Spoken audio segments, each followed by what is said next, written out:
Hello, my name is Alexis Hiles, and today I'm going to be talking to you about my case study that I did for SED 550.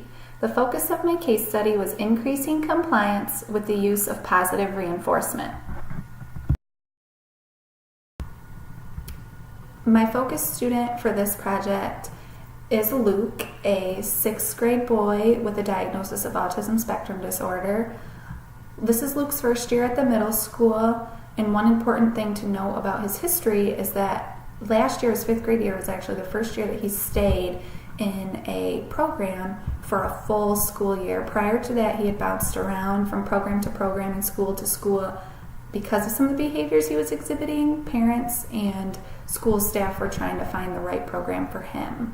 So this will be his 2nd year in our local-based school program for students with autism. So I had to take that into effect when I was planning for him, knowing he's never really had a consistent program in place. Some of Luke's strengths include working on technology. That would be a strength and his high interest area. If he's on technology, he is happy, and he can do pretty much anything there is to do, figure anything out, download anything, and he's very advanced when it comes to working on technology. He also has academic strengths in math and science, and he's self-motivated to learn, and he has a great social awareness, and he wants to be friends with everyone, and he wants people to think highly of him and include him, and he really does have a strong desire to learn and to be out in the gen ed setting. Some of his struggles are that he has pretty high anger levels. He can go from being super happy and excited to super angry in just a matter of seconds. And the interesting thing about that is he can also come down from that just as quickly. So he can be super angry and the next minute be laughing. And so that can sometimes be hard to figure out. And then one of the biggest behavior issues that he has at the time of this study was non-compliance. Pretty much any task he was told to do or by a teacher or a peer, he would not comply. And not only would he not comply, but he would come back with some sort of inappropriate verbal response, which included things like, "Shut up, I don't have to listen to you, you're not my boss, you can't tell me what to do." He'd put his hand in my face and tell me just to leave him alone, and he'd get very angry and very loud. And he would do that with his peers, even if a peer just said, "Hey, can you please move over so I can sit there?" If it was something he didn't want to do, those were the responses we would get. And so that inappropriate talking combined with the non-compliance was kind of my biggest behavior concern, which is why we targeted it for this case study. Non-compliance is a common characteristic of students with autism, and non-compliance can happen for a variety of reasons. Positive reinforcement is an evidence-based practice proven to be effective at increasing compliance for individuals with autism. And the purpose of this case study was to determine if positive reinforcement with the use of a behavior chart would increase compliance for the 6th grade boy with autism. The results show that students' compliance increased after the implementation of positive reinforcement, and also that the student was able to have more independence in the general education setting. The specific research questions for this case study included: does positive reinforcement of compliant behavior reduce non-compliance and inappropriate verbalizations during a non-preferred task? And also, can behavior changes with positive reinforcement allow the student to gain a higher level of independence in the general education setting? For this case study, the participant was chosen by me. I'm the special education teacher for students with autism, and I selected him due to some of the reasonings I explained before about how he's never had a consistent program, and he's one that I really feel like could exit my program and be in general education full-time with the right supports in place. So that's what my goal is in working with him and trying to improve his compliance. The materials that I used for this case study were a Super Mario 64 puzzle. My student loves Super Mario 64, so I made a puzzle that would be the positive reinforcement chart, and they were labeled with 4-minute increments in order for him to earn time on the iPad for the next day. We also used daily log sheets where we logged the date and the class period and the antecedent and the behavior and the consequence based on that compliance chart, and then we recorded the number of puzzle pieces that he earned each day.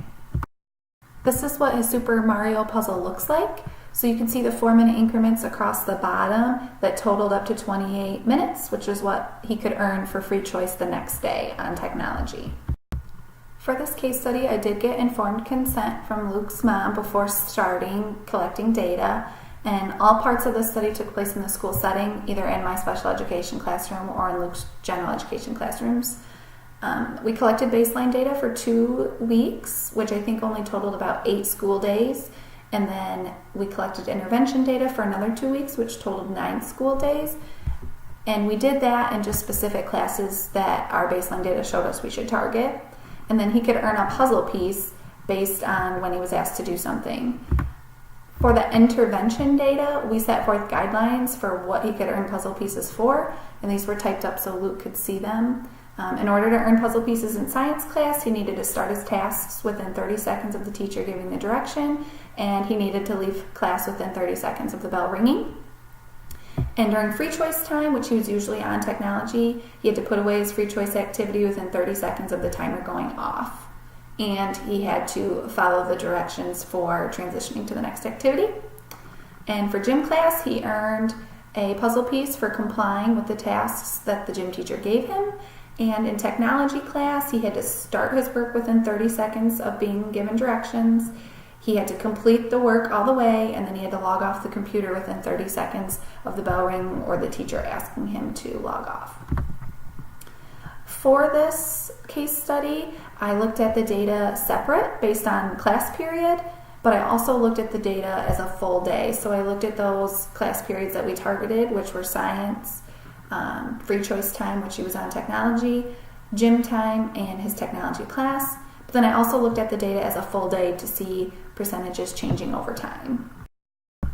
Looking at the baseline data, we can see that over the 8 days, Luke had different percentages of compliance throughout the days, with the highest being 80% and the lowest being 57% one day. This chart shows the class breakdown for baseline data. So we can see that 4th hour and 6th hour presented the biggest challenges for him, which is why they were targeted during the intervention. When it comes to the inappropriate responses Luke was giving, when non-compliant, he gave an inappropriate verbal response 100% of the time. And when looking at the overall day, he was non-compliant with 70% of the requests given to him. Therefore, there was a lot of inappropriate responses happening. And when he was on a technology device is when he was most likely to have those responses and give non-compliance as the result. And these happened most often during free choice time because he was usually on the iPad and when we were in our technology class. Intervention data did show improvements in Luke's compliant behavior. When looking at the total puzzle pieces earned out of 7 each day, you can see that there is a significant trend of increase. He started off earning lower numbers that first week, but then quickly jumped up to earning either 6 or 7 every day the following week. When looking at the number of puzzle pieces Luke earned per class period of the 3 main focus classes, we can see that free choice and technology classes were where he was struggling the most, but that really picked up in that second week of the intervention being used. And in science, he earned them all every day. When looking at the comparison of baseline data to intervention data, we can see that there was improvement. And in science class, during baseline, Luke was compliant 95% of the time, but after the intervention was used, Luke was compliant 100% of the time. In free choice time, during baseline, Luke was compliant 35% of requests, and during intervention data shows that he was compliant with 75% of the requests. And in technology class, during baseline, Luke was compliant with 23% of the requests, and during intervention, he was compliant with 54% of requests. So we see an improvement in all 3 of those classes. Overall, the data from this case study shows that positive reinforcement works to improve compliance in a student with autism spectrum disorder. Other research studies have also looked at the same concepts and supported that conclusion. Kelly and Pohl did a research study that showed that using positive reinforcement as opposed to punishment was less time consuming, and it also results in positive outcomes quicker. Prior to starting the positive reinforcement behavior chart, we were taking away technology time for Luke as opposed to having him earn it. And we really saw a difference quickly when we stopped taking things away and instead put it in his hands to earn that back. Another study by Ducharme and Diademo showed that improvements in compliance also equaled improvements in other behaviors. And we saw that with Luke. He was on task more often, he was being less disruptive in the classroom, and therefore, because of that, he was focusing more on his academics and having more quality time in class as opposed to spending too much time arguing and using those inappropriate verbal responses. And reinforcement also, in another study, resulted in pretty much immediate increase in compliance. And for Luke, it wasn't as immediate as the Fischetti research, but we found that after about a week, we were able to find something else to help reinforce that, and it was happening at a much quicker rate.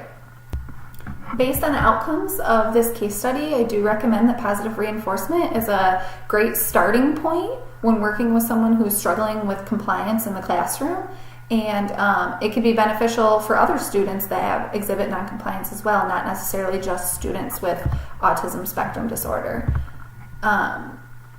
During the study, things happened that I expected, which is that he would like the idea of earning technology time because he is a high interest area for Luke, and that he would be motivated by that. But something that wasn't expected is that it didn't motivate him enough. So he knew he had to earn puzzle pieces to get that technology time, but when he got in one of those moments where he was non-compliant and he was argumentative and using those inappropriate verbal responses, you really couldn't motivate him by that chart. And I was concerned about that because I really thought that he was going to buy into that chart with that Super Mario theme and all the things that he liked, but he didn't. And so after 1 week of using the intervention, I decided that I needed something to pull him in. I needed him to buy into this whole idea of this chart. And so he'd really been wanting to download Minecraft, and it was a paid app, and I wasn't going to do it. And so we kind of had that bigger incentive of if he had 4 days in a row of earning all 7 puzzle pieces, we could download Minecraft. And that was an instant switch for him. He started asking me how many puzzle pieces he still needed. He started showing real interest and wanting to get them all. And he had 3 days in a row of 7, and then he had a day where he only got 6, and we did have a big meltdown, and we had a big behavior issue, but he came back the next day and was ready to go, and he got 7, and so that really helped him become motivated to earn those pieces. And so that was great to see, but I was not expecting needing to add even something bigger for him to be able to buy into our intervention that we were doing. And the data did show once we added that in, he had those days of 7s and 6s and has never had a day less than 6 cents. So that really worked. Some of the limitations of the study were that there was a small sample size. I obviously just used one student, and possibly a bigger sample size would give more data and maybe a little bit more to go from to see how well positive reinforcement works for others. And also the changes in the school schedule also limited. In the time that the intervention was implemented, we had field trips, we had half days, we had him absent. So those types of things sometimes limited on when we collected the data, because on the half day he doesn't have science class, or on the field trip day we didn't go to technology, so the data was a little skewed because of that. And then also the difference in the data collection from baseline to intervention, because during baseline I collected it from the time he got to school till the time he left. And then during the intervention, I just took what I saw in the baseline data and picked target classes. And I targeted science, even though it showed that he did pretty well in there with compliance, because I wanted to be able to show that he was actually a little more compliant when he was out in gen ed than he was when he was in my special education classroom or in that technology class.